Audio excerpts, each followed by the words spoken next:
Hello, Mark Sturdy here with this week's highlights for 7 Days Ahead's multi-asset technical strategies, week of the 17th of May 2022. Let's just go straight to the summary, and you'll see that we have withdrawn from taking strong views in everything but the dollar yen.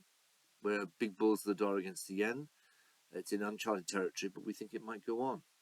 We have pulled back, as we did last week, from the dollar euro and the dollar sterling. We think the market is poised and interesting, but it's not clear where it's going to go. Let's look at both of those.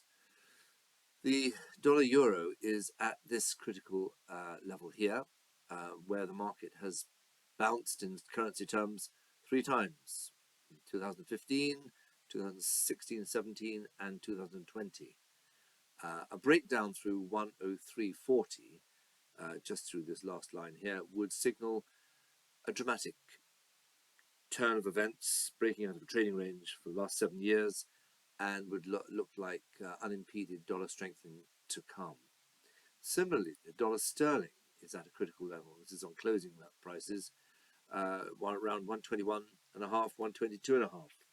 A break of that level in the sterling beneath 121.5 would similarly signal moves down, dramatically lower. So the dollar is poised at a critical level. Might bounce, it might not, but we must be guided by what happens at that level. Sterling euro remains at the top of a long-term trading range since 2016, and for choice we think it's likely to drift back into the middle of the trading range, but it's not a breakaway situation. It hasn't been able to break up through 120.5, the sterling, so it looks like sterling weakening slightly, possibly for choice, but it remains within a big trading range. Stocks, we have pulled back from our positions in stocks, and that is because although there are bear situations in the short term, most of these, perhaps we could have been a little more bearish with the S&P 500, in fact. The medium term is yet unclear. So we lack the sort of resonances of having a strong view in each of the medium, the long term and the short term. And so we've pulled back from position taking. Let's look at the S&P, for example, as an example. We think there's a well-established medium and short-term trading range. So I think we rather overcooked our sitting on the fence in the S&P 500. We are more bearish than that suggests. But the critical one, I think, for most people, and this is a big signal that strikes me in the offing, is that of the Euro stocks in the monthly. If the market closes beneath 137.03 in the month, that would signal a major breakdown of the market. It would signal the market hasn't found support from these successive highs going back to 2015, and it's breaking down into this sort of trading range here, which can suggest very much lower. It's not clear quite what's happened. The medium term is suggesting that it has broken down and that the retracement has failed, so that's bearish. And the short term has a bearish, breaks down the detail of that bearishness. But it's not clear in the long term as to whether this support from, as I say, three places going back for 7 years has finally broken down. It's trying to, but we'll have to wait for the end of the month before that's clear.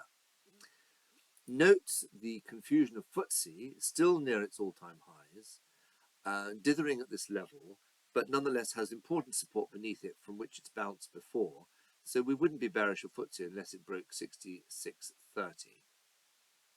Or indeed, if it were to break up through 76.29. The bonds, we are standing aside from bonds as well. The reason is that we're spotting some possibilities of pausing in the rapid rise of yields that's taken place so far. Here's the long-term chart, the break of the decline in yields from before the year 2000. Here's the rapid rise in yields, and here is nearly a weekly key reversal, not quite, but suggesting, taking into account this as well, the daily price action, a possible pause and possible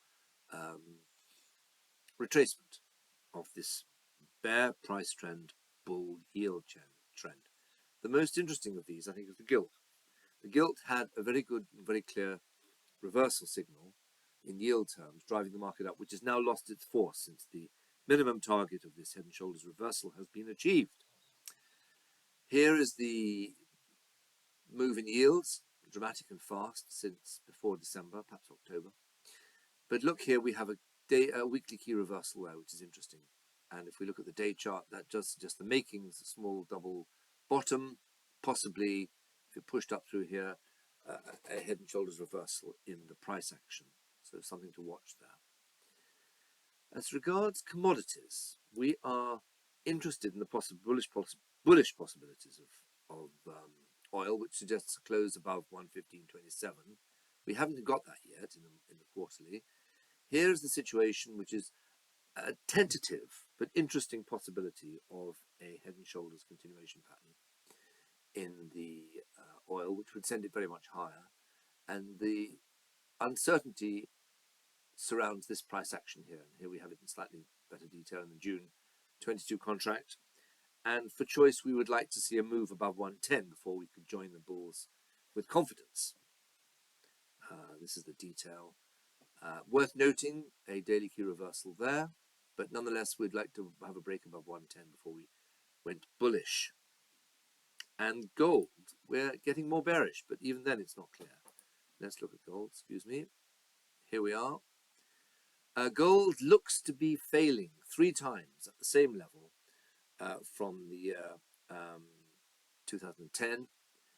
Failed once, twice, and possibly third time. Are we witnessing a total reversal here? Well, what we thought was a double bottom, a bullish double bottom, seems to have failed quite dramatically. And inside this weekly chart, there is a weekly key reversal there. The market's broken down through these prior high supports. It's not a final decision on the long-term market, it seems to me, until the market breaks 1700 down here. So we've fallen back into a trading range for choice. There's more to go on the downside, though, but nonetheless, though bearish, it's not out and out long-term bearish. This is another view of the bearishness of it. You could argue it's broken this slightly tentative diagonal, established 1, 2, possibly 3, maybe 4-ish, 5 places, having broken back through the prior high supports. That adds a bearishness to the situation as well, and here's the short-term detail. Thanks very much.